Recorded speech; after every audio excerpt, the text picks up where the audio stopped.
प्रदेश पश्चिम के इस सायंकालीन प्रशिक्षण शिविर के बौद्धिक सत्र में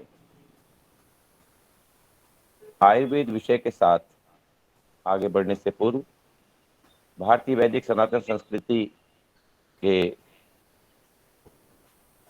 आधार स्तंभ हमारी ऋषि महर्षि ब्रह्मर्षि परंपरा के संभाग परम पूज्य स्वामी जी महाराज के चरणों में नमन वंदन करते हुए श्रद्धेय आचार्य श्री जो कि आज के आयुर्वेद शिरोमणि के रूप में विश्व विख्यात इस भारतीय वैदिक पुरातन चिकित्सा पद्धति को चरमोत्कर्ष पर पहुंचाने के लिए प्रयासरत हैं और आज उन्होंने ऐसा सिद्ध भी किया है। ऐसे श्रद्धाचार्य श्री के पुरुषार्थ को, उनकी तपस्या को नमन वंदन करते हुए आज के सत्र में आगे सीखने का कुछ प्रयास करते हैं। सभी लोग एक बार अपना माइक बंद रखेंगे ताकि कोई बाकी अन्य लोगों को भी कोई दिक्कत ना हो। पवन जी अपना माइक खुला है, आपका बंद कर दीजिए।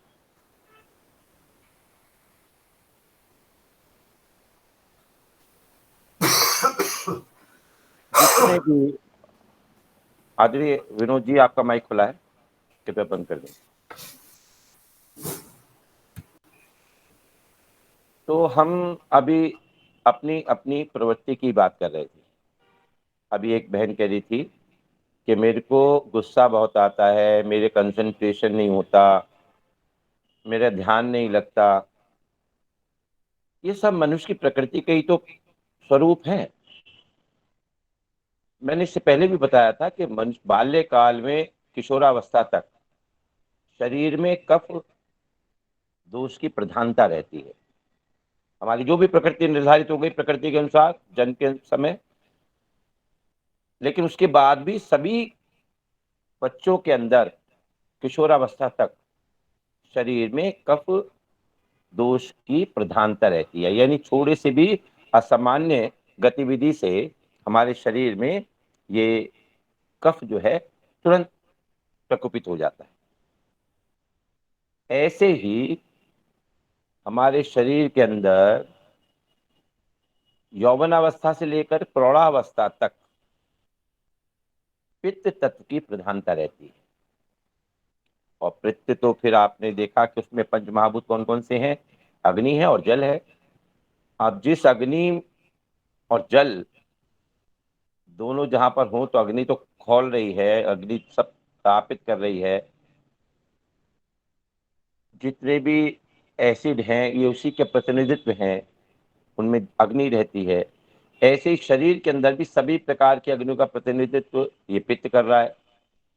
तो ये पित्त जो है यह चूंकि प्रधानता के साथ है, यही हमारी पाचनाग्नि के रूप में भी हमारे शरीर को सहायता करता है पाचन के व्यवस्थित करने में। लेकिन यही हमारे यदि इसको हम नियंत्रित करना नहीं जानते, हम यदि पित्तवर्धक पदार्थों का सेवन करते हैं, हम यदि प्राणायाम की ठीक से प्रक्रियाएं नहीं करते, हम डीप ब्रीदिंग नहीं करते, हम भ्रस्त्रिका प्राणायाम नहीं करते, कपालभाति नहीं करते और अनुलोम विलोम जैसे प्राणायाम की कमी रखते हैं, खान पान में जल तत्व जैसा मैंने बताया 70% जल है हमारे शरीर में, उसका संतुलन होता है, जल कम पीते हैं, अपने जिस अनुपात में हमको जल पीना चाहिए नहीं पीते, तो शरीर में वो पित्त कुपित होकर के अनेक प्रकार के उपद्रव करता है।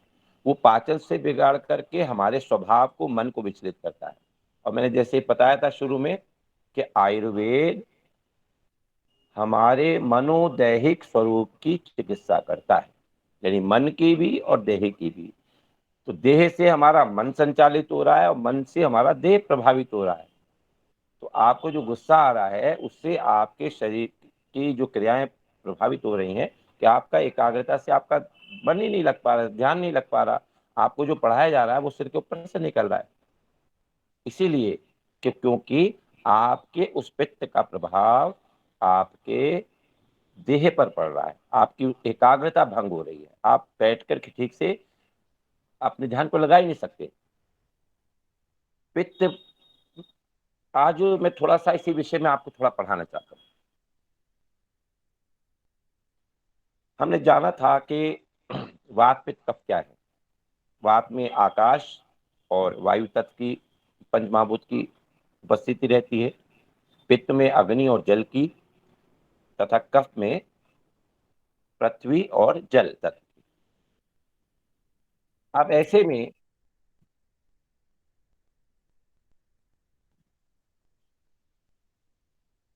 अब ऐसे में इसको थोड़ा सा, तीनों दोषों को थोड़ा थोड़ा समझना आवश्यक है। तभी मैं आपको और आगे, जब ये समझ जाएंगे तो थोड़ा आपको आसानी रहेगी कि किस प्रकार से इनकी क्रियाएं हमारे शरीर में निष्पादित हो रही हैं। और जो ऋतुचर्या में आज पढ़ाने वाला था, वो ऋतुचर्या भी आपके समझ में तभी आएगी कि किस ऋतु में हमारा कौन से वात कुपित हो रहा है, कब कुपित हो रहा है, या वात कुपित हो रहा है, या पित्त हो रहा है। यानी कोई भी दोष में कौन कुपित हो जाएगा, किस पदार्थ के खाने से होगा, जब आप इसके फंक्शन को समझ जाएंगे तब आपको ज्यादा सुगमता होगी। तो सबसे पहले हम वात को समझने का प्रयास करते हैं। तो वात अर्थात वायु का परिचय। ये तीनों जो दोष हैं, इनमें सबसे महत्वपूर्ण है, क्योंकि जो शरीर में तत्व गति प्रदान करता है, हमारे शरीर में उत्साह प्रदान करता है, हमारे शरीर की जितनी भी संचालन की क्रियाएं हैं, परिवहन की क्रियाएं हैं, उनका निष्पादन करता है, वह वात ही है। वो वात के द्वारा ही संभव होता है। इसीलिए वात को प्राण भी कहा गया है। 5 प्रकार के वायु बताए गए। तो एक जिसमें प्राण, उदान, समान, व्यान और अपान, ये 5 प्रकार के वायु प्राण है। तो इसे इसीलिए वात को प्राण भी कहा गया है। अथर्ववेद में एक जगह आता है कि प्राणाय नमो यस्सम सर्वमिदं वशे। प्राण को हम नमन करते हैं क्योंकि सर्व कुछ इसके वश में है। प्राणाय नमो यस्य सर्वमिदं वशे। संपूर्ण ब्रह्मांड को ही इस वात के वायु के वश में कहा गया है। वेद कहते हैं, अथर्ववेद में इसका आता है उल्लेख कि संपूर्ण ब्रह्मांड ही वायु के प्रभाव में है। महर्षि चरक ने भी वायु को ही अग्नि का प्रेरक भी कहा है। यदि वायु नहीं होगी तो अग्नि प्रदीप्त हो ही नहीं सकती। और आपने ही देखा है कि जहां पर भी, यदि महिलाएं पुराने जमाने में अगर चूल्हे पर रोटी पकाती थी, चूल्हे में काम करती थी, तो चूल्हे में अगर अग्नि धीमी पड़ जाती थी तो उसमें फुकनी से उसमें वायु का प्रवेश कराया जाता था, और वहां वायु के प्रवेश से अग्नि की जो तीव्रता है वो बढ़ जाती थी। ऐसे ही फायर ब्रिगेड, अग्निशमन की जो व्यवस्था है, उसमें भी उसी सिद्धांत पर काम करते हैं कि जहां अग्नि लगी है वहां की वायु को समाप्त कर दिया जाए, वहां की ऑक्सीजन को खत्म कर दिया जाए। तो वहां इस प्रकार के बम उनके पास होते हैं जो ब्लास्ट करते हैं, और वो आसपास की वायु जितनी भी होती है, ऑक्सीजन जो होती है, उसको कंज्यूम कर लेता है। और जैसे ही वहां पर ऑक्सीजन की कमी हो जाती है तो वहां पर अग्नि बुझ जाती है। तो यानी इस प्राण वायु के द्वारा ही सभी प्रकार की अग्नियां, हमारे शरीर के अंदर जो अग्नि है वो तभी प्रदीप्त होती है जब उसके अंदर ठीक से प्राण भेजे जाते। जब आपको विस्तार से समझाया जाएगा श्वसन प्रक्रिया या पाचन प्रक्रिया, तो उसमें आप जानेंगे कि शरीर की, हमारे जो मूलभूत इकाई है वो एक कोशिका है। असंख्य कोशिकाओं से मिलकर के हमारी एक कोई अंग बनता है। मान लो एक उंगली बनती है, फिर ऐसे ही दूसरी उंगली, और फिर पूरा हाथ बनता है, फिर ऐसे पूरा शरीर बनता है। तो एक छोटी सी कोशिका, चाहे वो मांस के रूप में हो, वो अस्थि के रूप में हो, वो रक्त की कोशिका हो, वो त्वचा की कोशिका हो, प्रत्येक कोशिका के अंदर एक पूरे शरीर की भांति ही गतिविधियां संचालित होती रहती हैं। प्रत्येक कोशिका में ही वायु का, प्राणवायु का प्रवेश होता है, अर्थात अग्नि ऑक्सीजन का प्रवेश होता है। प्रत्येक कोशिका के अंदर ही रक्त के माध्यम से वहां पर भोजन की सप्लाई की जाती है,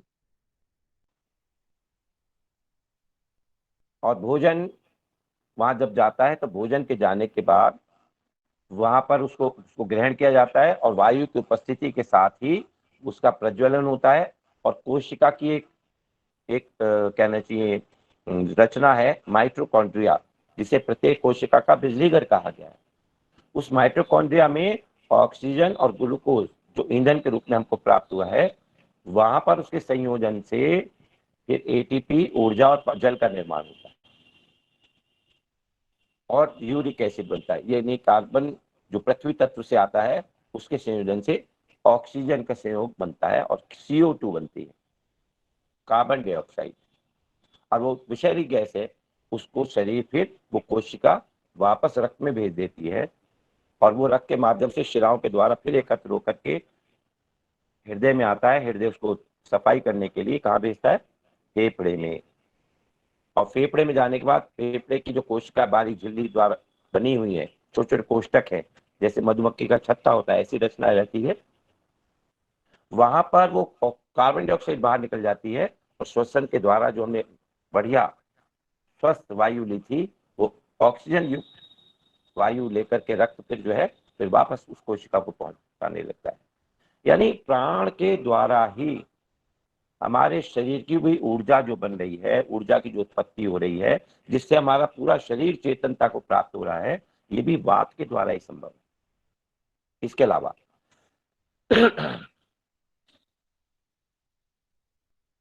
वात के द्वारा ही श्वास प्रश्वास के द्वारा जो हम अपने देह में वात को धारण करते हैं, ये वायु जब पूरे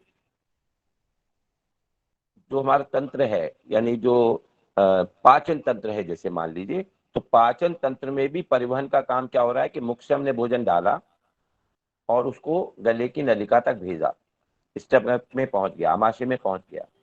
आमाशय में पहुंचने के बाद लगातार वहां पर संकुचन की क्रियाएं हो रही हैं। वहां पर विभिन्न प्रकार के हार्मोन्स का और पाचक रसों का स्राव हो रहा है। अग्नाशय से स्राव हो रहा है, पित्ताशय से स्राव हो रहा है, यकृत से स्राव होकर के वो आ रहा है सीधा, वो कुछ आमाशय के अंदर, उसके आमाशय की भित्तियों से एसिड का, हाइड्रोक्लोरिक एसिड का निर्माण होकर वहां उसका स्राव हो रहा है। ये सभी प्रकार के निर्माण करने का क्रिया, संचालित करने की, उसको भेजने की क्रिया में भी वात सहायक।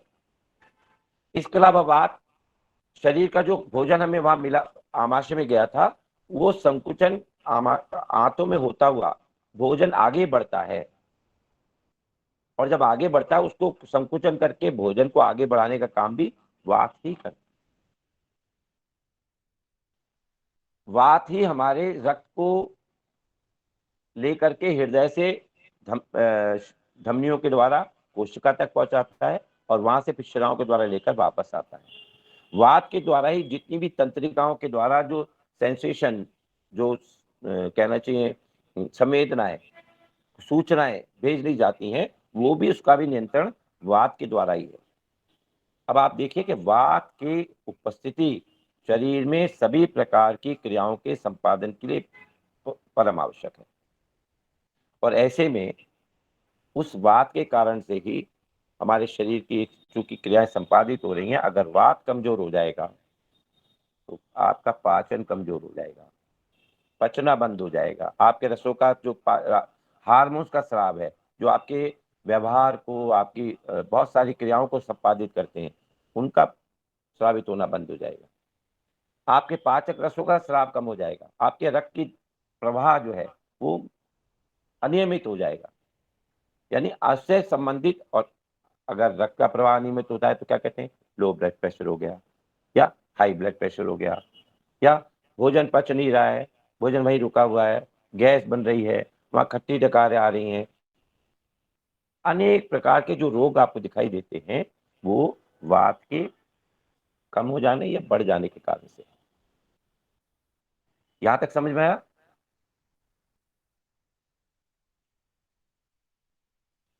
नीतू जी, सिर पे हाथ रखे हुए, समझ में आ रहा है? थोड़ा थोड़ा नहीं आ रहा? ध्यान कहाँ है? ध्यान यहाँ रखिए। तो वात जो है वो चूंकि शरीर में लाने ले जाने का जितना भी कार्य है वो संपादित कर रहा है, सारी क्रियाएं उसी से चल रही हैं। अब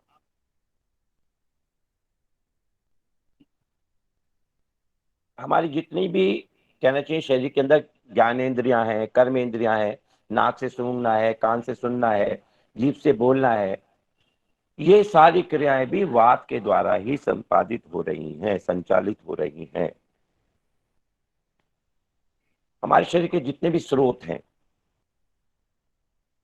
यानी जितने भी छोटे बड़े रिक्त स्थान हैं, उनका निर्माण भी वात के द्वारा ही होता है। शरीर में आकाश तत्व की उपस्थिति में अपना ये स्थान रखता है। ज्यादा भी खाली विवर है, कोष्टक है, खाली स्थान है, वहां पर ये उपस्थित हो जाता है। शरीर में जैसे मैंने बताया, रस हो, रक्त हो, या जितनी भी प्रकार की धातुएं हैं, उनके सूक्ष्म और स्थूल रचना में, उसके निर्माण में, उनके आपसी जो संबंध है, एक दूसरे के ऊपर निर्भरता है, एक दूसरे के साथ उनका जो व्यवहार करने का है। या मन ने कहा कि हाथ उठाओ तो वो उठ गया, संवेदना है, सूचना है, तंत्रिका तंत्र की, नर्वस सिस्टम की, ये भी वात के द्वारा ही संपादित हो रही है। अर्थात नाड़ी तंत्र की सभी क्रियाएं इसी के अधीन है। और इसी के कारण में गर्भ में जो भ्रूण का विकास है या उसके आकार लेने का निर्माण जो हो रहा है, वो भी वात के द्वारा ही संभव है। वात के बिना हमारे जो जो अन्य दो दोष है, कफ और पित्त, ये भी पंगु हैं। इनको भी शरीर में इधर से उधर घूमने के लिए वात की ही सहायता लेनी पड़ती है। वात नहीं है तो ये भी बेकार हो जाएंगे। इनका इनका जो अपना अपने उपयोगिता है वो अपनी ये कर नहीं पाएंगे, पंगु है उसके बिना। इसके अतिरिक्त ये शरीर के जितने भी हमारे मल हैं, यानी टॉक्सिक सब्जेक्ट है, यानी जो मल हमारे पुरुष के द्वारा, मूत्र के द्वारा, पसीने के द्वारा और श्वास के द्वारा बाहर निकल रहे हैं, ये सभी टॉक्सिन पदार्थ के संचालन के लिए, उन मलों को बाहर निकालने के लिए भी वात ही जिम्मेदार है। ये अगर वात अपनी समावस्था में रहता है शरीर में, इसका उपस्थिति समानुपातिक है, तो जो बाकी दोष है वो भी एक, उनका भी बैलेंस बना रहता है। लेकिन यदि अगर ये बढ़ जाता है या कम हो जाता है, तो जो बाकी दो दोष हैं, पित्त और कफ, वो भी असंतुलित हो जाते हैं। अगर ये दूषित हो जाता है वात, तो वात के कम या बढ़ती हो जाने से हमारे जो मल हैं, हमारे जो हार्मोन्स की ग्लैंड्स हैं, अंतःस्रावी तंत्र है पूरा, हमारे जो संवेदी सूचनाएं हैं, जितनी भी नर्वस सिस्टम की है संबंधित, ये सब बाधित हो जाते हैं और इससे संबंधित दोष हमें दिखाई देने लगते हैं। यानी अगर तंत्रिका तंत्र का दोष कहे, जैसे पैरालिसिस हो जाना, कंपवात हो जाना, पार्किंसंस बोलते हैं, ये सारे रोग वात के बिगड़ जाने से होते हैं। आपको वात के बाद में जो रोग हैं, लगभग 80 प्रकार के रोग होते हैं, वो बाद में बताएंगे किसी अन्य क्लास में। आज पहले इसको इतना समझे। दूसरा दोष आता है हमारे पास, जिसे कहते हैं पित्त, जिसकी अधिकता से हमारे शरीर में अग्नि, क्रोध प्रज्वलित होता है। या क्रोध करने से कहो कि पित्त बढ़ जाता है, पित्त के बढ़ जाने से क्रोध आ जाता है। दोनों एक दूसरे के समानुपातिक हैं। अगर आप क्रोध कर रहे हैं तो आपका शरीर में पित्त बढ़ जाएगा, आपका खाने में, आपको सीने में जलन होने लगी। और यदि आप पित्त बढ़ा हुआ है तो भी आपका क्रोध आएगा। यानी हम ऐसे आहार लेकर के जिससे पित्त हमारा कुपित ना हो, पित्त को शामित किया जा सके, रोका जा सके, ठंडा किया जा सके, उसको बैलेंस किया जा सके, ऐसे में क्रोध को भी रोक ओम सकते गुरु हैं। जी। जी बोलो। गुरु जी ऐसा नहीं है कि मुझे समझ नहीं आता, आता है, लेकिन उस चीज को जब मैं अच्छे से समझने की कोशिश करती हूँ तो नहीं होता है। ऐसा नहीं है कि मुझे नहीं समझ मैं में आ बता रहा है। मैं काफी बताता हूँ। मुझसे यंग एज भी है और काफी बड़े लोग भी हैं, उनको भी नहीं समझ में आ रहा होगा। आप मेरी वजह उनसे भी पूछ के देखिए ना, तो नहीं उनको भी नहीं, नहीं समझ आ रहा मैं, होगा। मैं, मैं पता लग जाएगा, ये तो कोई बात नहीं है। मैं इसके बारे में विस्तार से फिर जब सत्र समाप्त होगा ना, उसके बाद मैं आपको बताऊंगा। अभी हम पहले इसको समझ लेते हैं थोड़ा थोड़ा, नहीं तो फिर हमारा टॉपिक छूट जाएगा। ठीक। अब हम थोड़ा सा पित्त को समझ रहे हैं। तो पित्त जो शब्द है वो तप धातु से बना है। तपति इति पित्तम। तपति इति पित्तम अर्थात जो शरीर में ताप उत्पन्न करे, अग्नि उत्पन्न करे, उसे पित्त कहते हैं। ये संस्कृत के जो पित्त जो है तप धातु से बना है। तो शरीर में ताप उत्पन्न करने पर ये शरीर के उत्पन्न होने वाले जो पाचक रस हैं, हार्मोन्स है, ये उनका नियमन करता है। पित्त जो है वो हमारे शरीर में होने वाले जो पाचक रस है कैसे करता है। हम जो भी भोजन किया हमने, अगर पाचक रस पित्त के रूप में, या कहने चाहिए जैसे बिलिरुबिन है, लिवर में बनता है ना, जो पित्ताशय में, गॉल ब्लैडर में इकट्ठा होता रहता है, और जैसे ही भोजन करते हैं तो उसमें स्रावित होता रहता है। ऐसे ही जो पाचक रस के रूप में है, जैसे आप हाइड्रोक्लोरिक एसिड की चर्चा करती है, नमक के तेजाब की, वो भी जब हमारे भोजन का भूख लगती है तो स्रावित होना शुरू हो जाता है।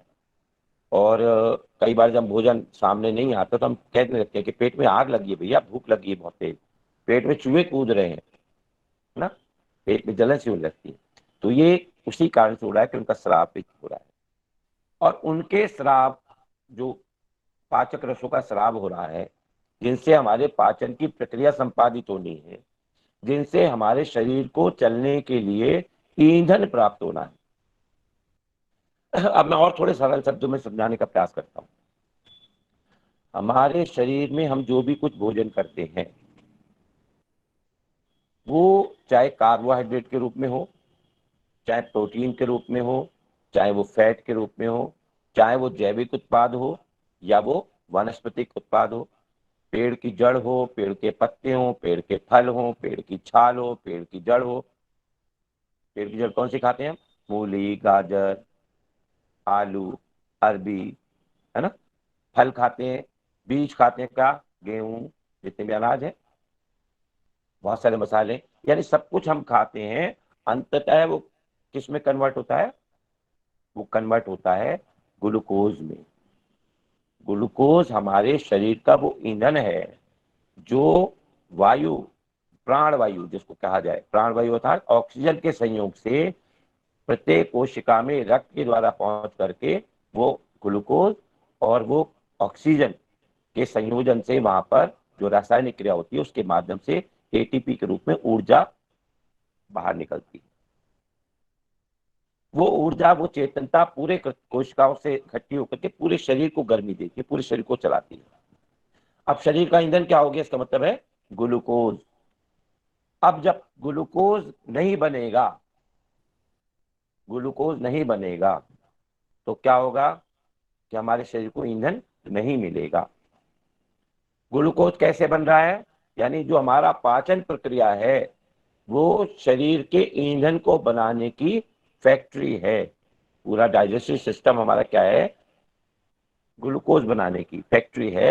यानी शरीर में हमने सूखी घास डाली, गाय क्या करती है, गाय और भैंस ये लोग क्या करते हैं, तो सूखी घास खा लेते हैं, सूखे पत्ते खा लेते हैं, भूसा खा लेते हैं, और इनका वो कन्वर्ट होकर के ग्लूकोज में कन्वर्ट हो जाता है। तो जैसे कि कोई भी वस्तु खाने पर उसके स्वरूप को बदला जाना है, तो वो स्वरूप ऐसे नहीं बदले जाएगा। प्रोटीन को पचाने के लिए विभिन्न प्रकार की रासायनिक क्रियाएं होंगी। कार्बोहाइड्रेट को परिवर्तित ग्लूकोज में होने के लिए अन्य प्रकार की रासायनिक क्रिया होंगी।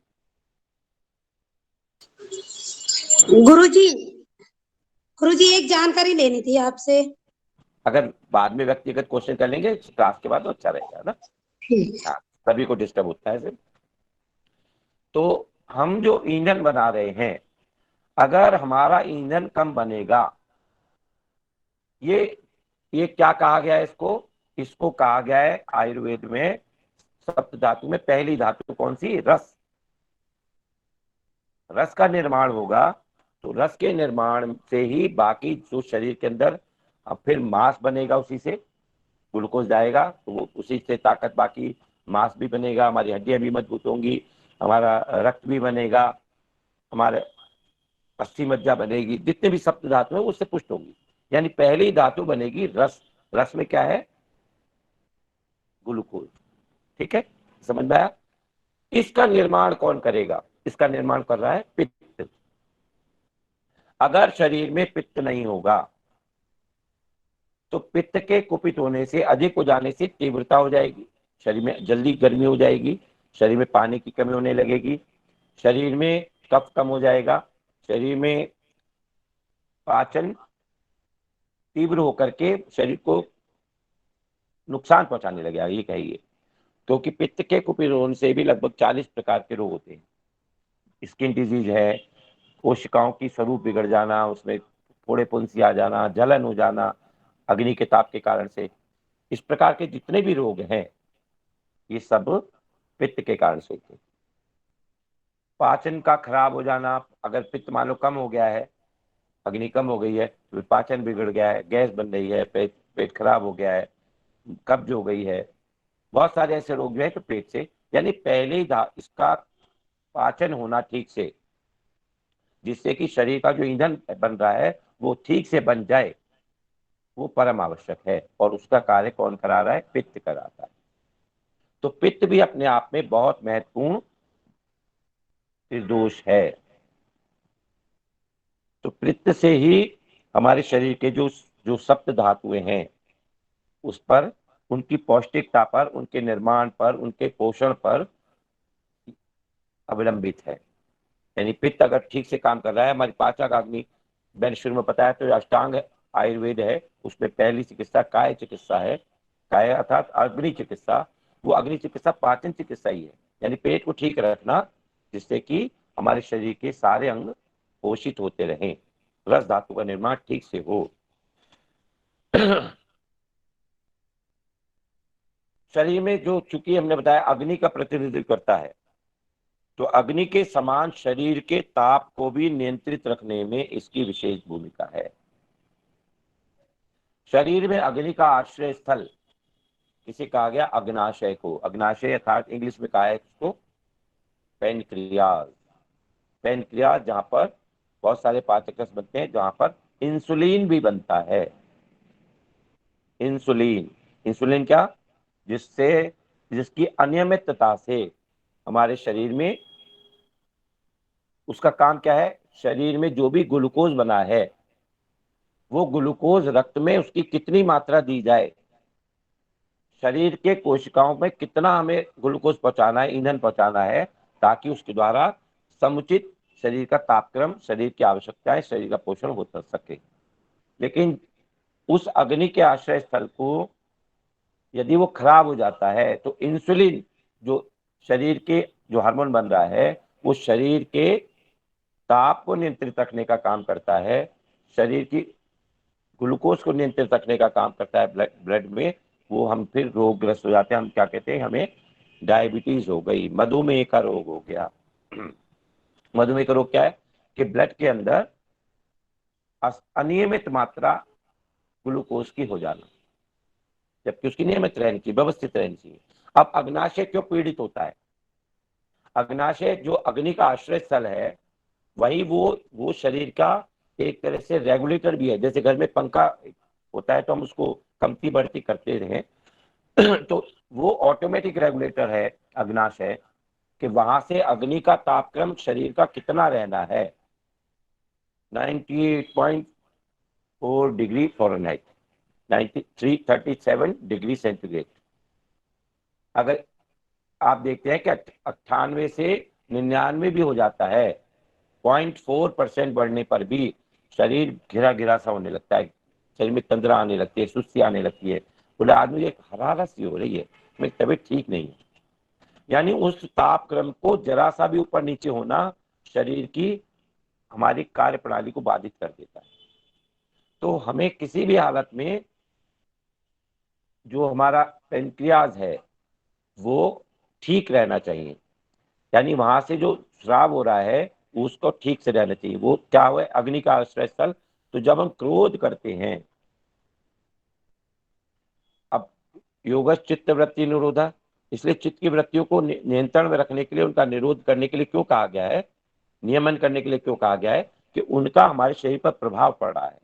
जब हम चिंता करते हैं, गुस्सा करते हैं, क्रोध करते हैं, आपको जो योग दर्शन पढ़ाया जा रहा है ना, वो इसीलिए पढ़ाया जा रहा है कि आप ये मान लें कि ईश्वर करने वाला है।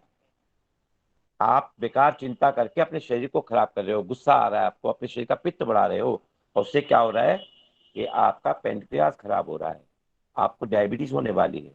और अब तो WHO ने भी इस पर रिसर्च कर ली है कि जो हम अत्यधिक चिंता करते हैं उसका मुख्य कारण उससे डायबिटीज होती है।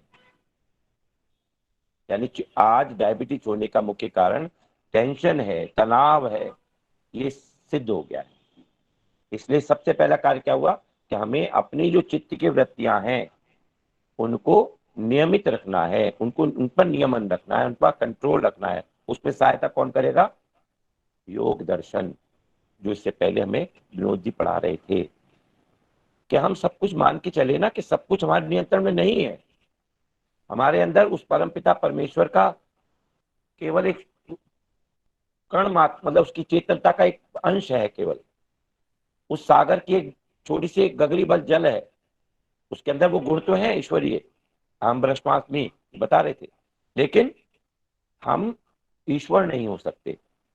हमें अगर हम ताप करेंगे, अगर हम उसमें ये समझेंगे कि हम सब कुछ कर सकते हैं, अब तो हम ब्रह्मास्मि, तो फिर शरीर आपका बिगड़ने वाला है। आपके जो चित्त की वृत्तियां हैं आपके शरीर के अंगों को प्रभावित करेंगी, आपके वात पित्त कफ को दूषित करेंगी, और जब आपका पित्त कुपित होगा तो आपके सबसे पहले डायबिटीज पर असर पड़ेगा, शरीर के और बहुत सारी चीजों पर असर पड़ता है। इसीलिए चित्त की वृत्तियों का नियंत्रण करना, आयुर्वेद के माध्यम से हम उसके मनोदैहिक चिकित्सा जो कर रहे हैं, यही उसका है स्वरूप है। तो इसलिए पित्त क्या करता है, हमारे जो शरीर का रंग है ये भी पित्त के कारण ही हमारे इसका नियम कहना चाहिए निर्धारण करता है, हमारे शरीर का रंग कैसा होगा। पित्त के कारण से ही हमारे जो हृदय के अंदर श्लेष्मा है उसको दूर रखता है, ताकि वो हृदय से पास ना आए। त्वचा की जो हम मालिश करते हैं, तेल लगाते हैं, स्निग्धता है, चिकनाई है, वो ये पित्त ग्रहण कर लेता है और कहाँ ले जाता है उसको, ले जाकर के वो बात वहां से लेकर के उसको जहां भी कोष्टक है, आकाश तत्व है, विशेष करके अस्थि संधियों में, अस्थि संधियों हड्डियों के जोड़ों में जहां भी रिक्तताएं हैं, आकाश तत्व है, वहां पर जाकर के उस तेल को रख देता है। तो वहां पर वात जो है फिर अपना स्थान छोड़ देता है। तो जितने भी बढ़ती आयु में शरीर में चूंकि कफ का प्रधानता रहती है वो इसकी वात की, तो वात को दूर रखने के लिए, वात के प्रकोप को शांत रखने के लिए फिर हम इसलिए बढ़ती आयु में कहते हैं कि इनको मालिश करनी चाहिए, शरीर पर जोड़ों पर मालिश करनी चाहिए रोजाना।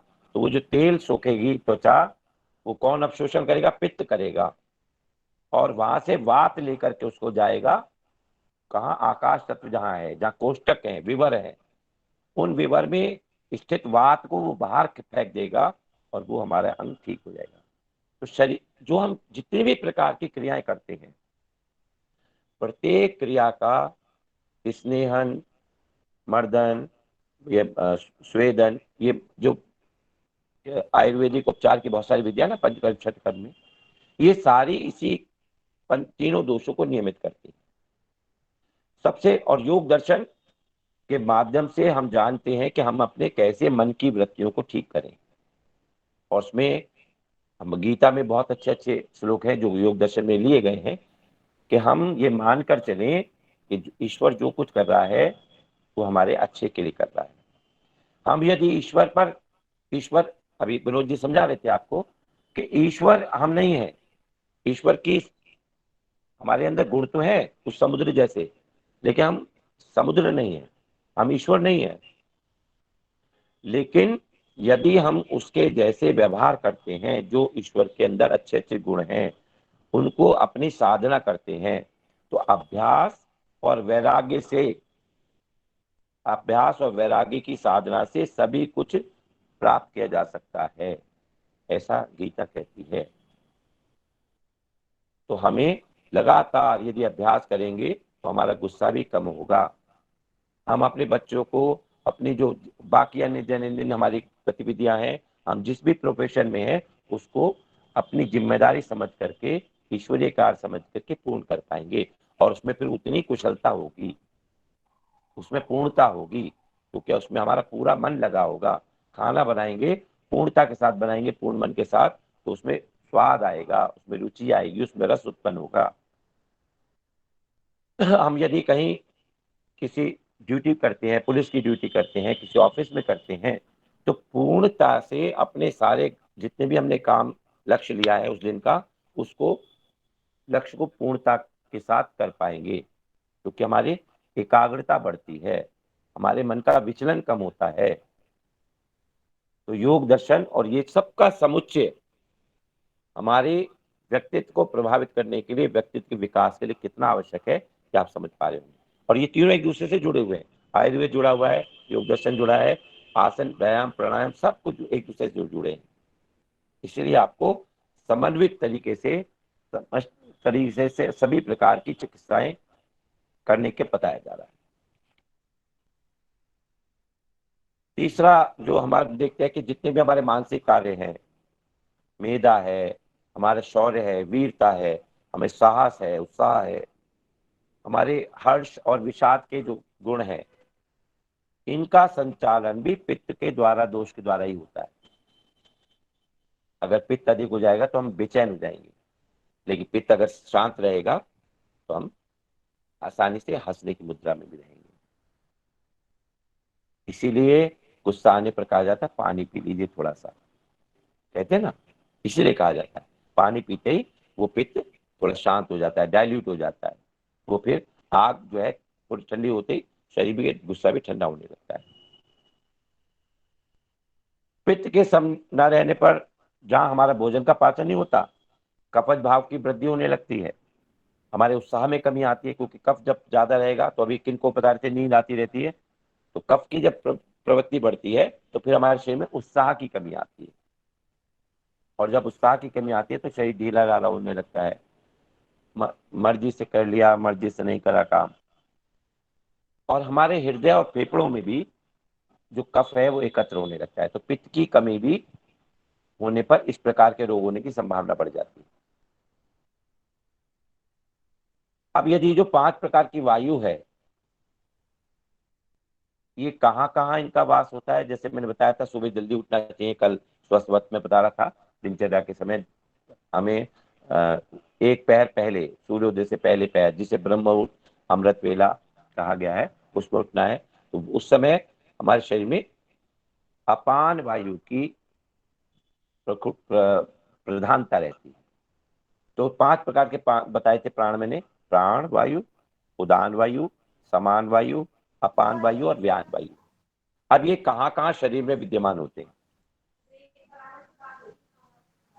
प्राण वायु हमारी जिह्वा से लेकर के हृदय, कंठ, मुख और नासिका से लेकर मस्तिष्क, ये पूरा जो यहाँ से ऊपर का हिस्सा है, ये पर हमारी प्राण वायु रहती है। उदान वायु हमारे कंठ से लेकर के नाभि तक, इस वायु का पूरे वक्षस्थल और नाभि तक, ये हमारे उदान वायु रहती है उदर स्थल में। समान वायु हमारे आमाशय में और पक्वाशय में ये स्थित होती है। अपान वायु बड़ी आंत में, हमारे पेल्विक रीजन जो कूल्हे के क्षेत्र है उसमें, हमारे मूत्रेंद्रिय, जननेंद्रिय और हमारी जितनी नाभि है, बस्ती प्रदेश है, निष्कासन जितनी भी अंग है नीचे के, रेक्टम है, बड़ी आंत है, ये इन सब में अपान वायु अवस्थित होती है। ऐसे ही जो व्यान वायु है पांचवी, वो पूरे शरीर में रहती है, विशेष रूप से हमारे हृदय में व्यान वायु।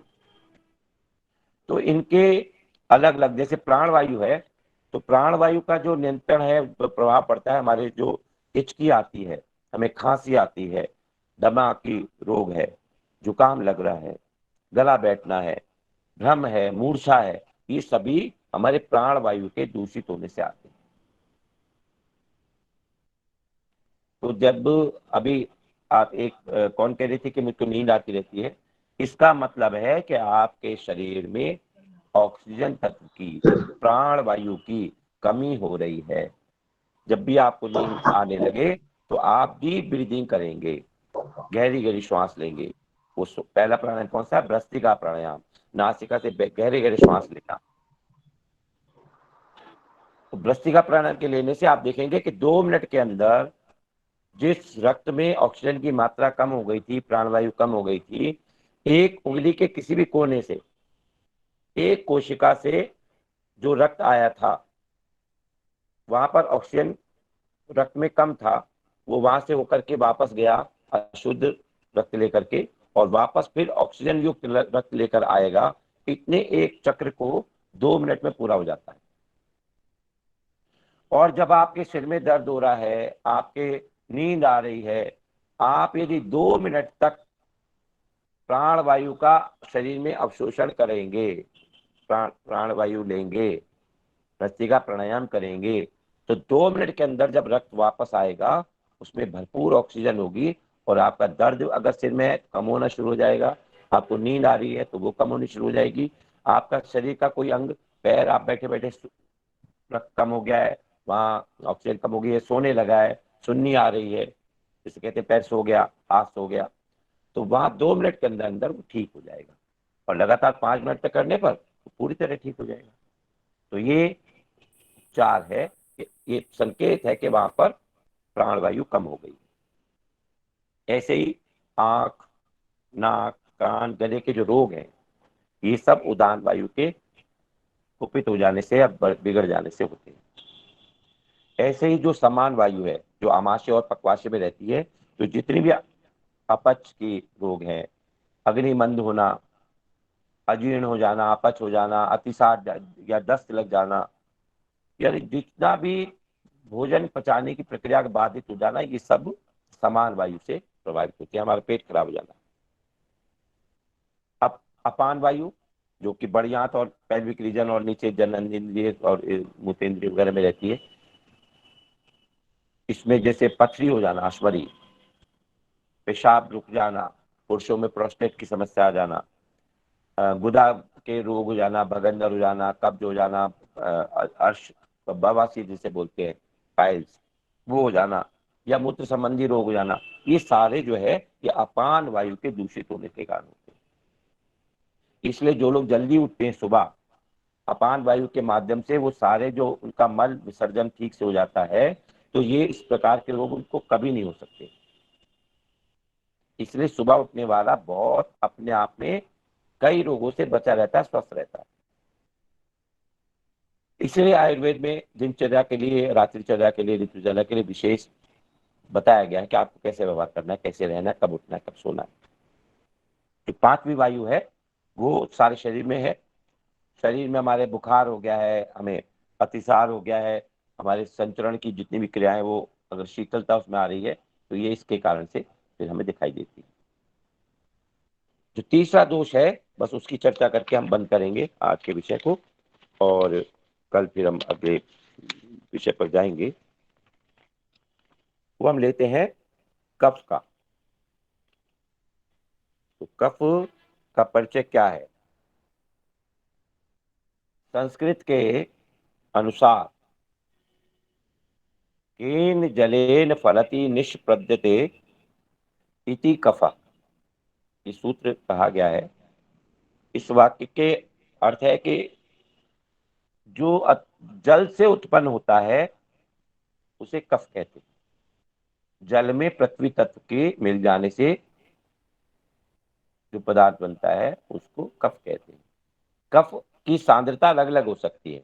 गाढ़ापन जो है, आप देखते हैं लार का गाढ़ापन कम होता है, जो नाक में आपका श्लेष्मा बनता है उसका गाढ़ापन अलग प्रकार का है, जो हृदय के अंदर मांसपेशियों में हृदय को टकराने, आपस में घर्षण ना हो किसी से, उसका फेफड़े हैं वो उसका घर्षण ना हो किसी से, तो उसमें एक द्रव्य भरा रहता है पेरिकार्डियम के अंदर, वो उसका सांद्रता अलग प्रकार की होती है।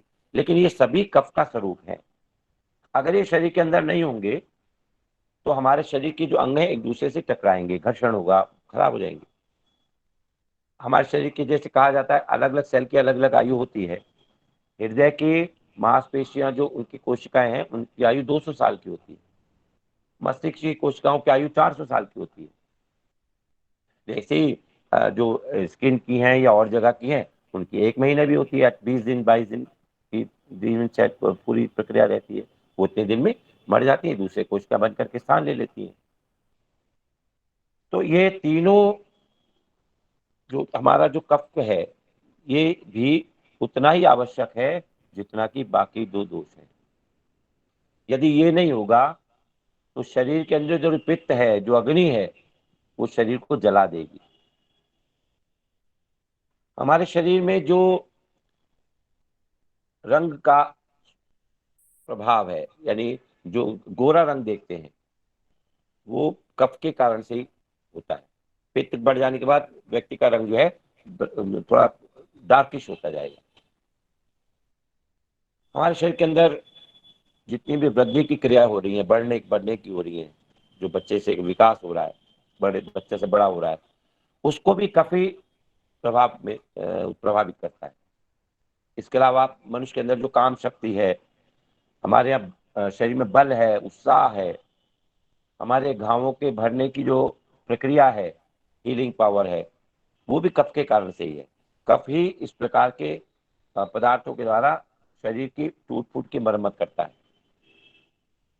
शरीर के अंदर रोगों के आक्रमण को रोकने की शक्ति जो है वो भी कफ के अंदर ही होती है। कफ रोकता है उसको।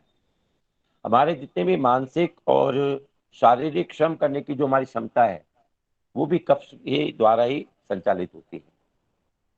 हमारे जो मन के भाव हैं, क्षमा, धैर्य, ज्ञान, विवेक, ये जितनी भी मानसिक इनकी स्थिरता है, इनकी शांति है, ये भी कफ के द्वारा ही संभव है। तो अगर पित्त की अधिकता होगी तो हम उग्र हो जाएंगे, लेकिन अगर पित्त कफ पर्याप्त मात्रा में रहेगा तो हम इसको स्थिरता के साथ इन सारे गुणों को अपने शरीर में समाहित कर रखेंगे। पित्त की गर्मी और वात की रुक्षता, कफ ही उनको चिकनाई में परिवर्तित करता है। और हमारे शरीर के जो ऊतक हैं, हमारे शरीर के जो अंग हैं, मांसपेशियां हैं, उनकी रक्षा करता है। नहीं तो अग्नि और वात उनको सबको नष्ट कर दे, जला दे। उनके रक्षण करने का काम प्रत्येक अंग के वो कौन करता है? वो कफ ही करता है, उनको सुरक्षित रखता है। हमारे नींद का प्रमुख कारण भी कफ ही है। कफ ज्यादा बढ़ जाएगा तो शरीर में तंद्रा रहेगी, आलस आएगा, सुस्ती आएगी। जैसा अभी विनोद जी कह रहे थे कि तुम्हें कफ ज्यादा बढ़ा है, तो कफ के बढ़ने से शरीर में तंद्रा आती है, सुस्ती आती है और नींद ज्यादा आती है। तो नींद के नियंत्रण करने का काम भी कफ करता है। जिनके शरीर में पित्त ज्यादा बढ़ जाता है उनकी नींद उड़ जाती है, कहते हैं हमको नींद नहीं आती रात में, ये भी रोग है अनिद्रा का। तो उनको फिर ऐसे पदार्थ दिए जाते हैं कि उसका पित्त नीचे किया जाता है, तो धीरे धीरे कफ बढ़ता है, तो वो निद्रा आनी शुरू हो जाती है। तो कफ जो है वो हमारी निद्रा को भी नियंत्रित करने का कार्य करता है। अपने अपने आश्रय स्थान के और कार्यों के आधार पर इस कफ को भी 5 नामों से हम जानते हैं। कौन कौन से?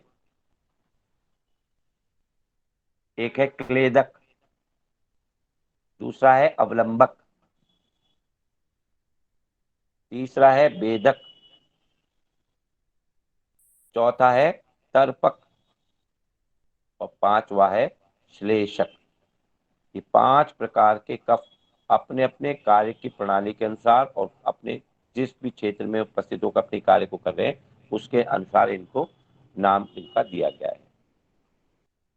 कफ के कारण से यदि कफ बिगड़ जाए या कफ कम हो जाए, वैसे सामान्य अवस्था में किसी चीज के कुपित हो जाने पर, बढ़ जाने पर ही जो उससे संबंधित रोग होते हैं उसको उस रोग की श्रेणी में रखा जाता है। तो जो कफ के बढ़ जाने के कारण से रोग होते हैं उनको कफज रोग कहा जाता है।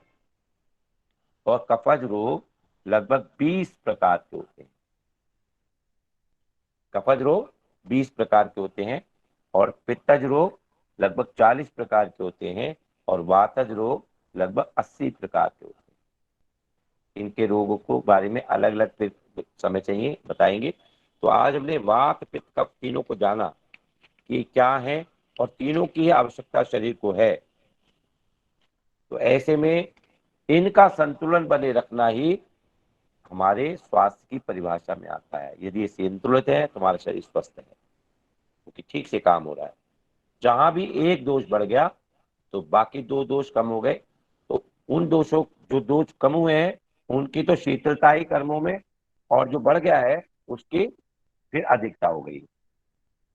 तो इस प्रकार से ये जो दोष हैं ये हमारे शरीर के लिए कितना आवश्यक है, अभी आज हमने जान लिया। कल हम चर्चा करेंगे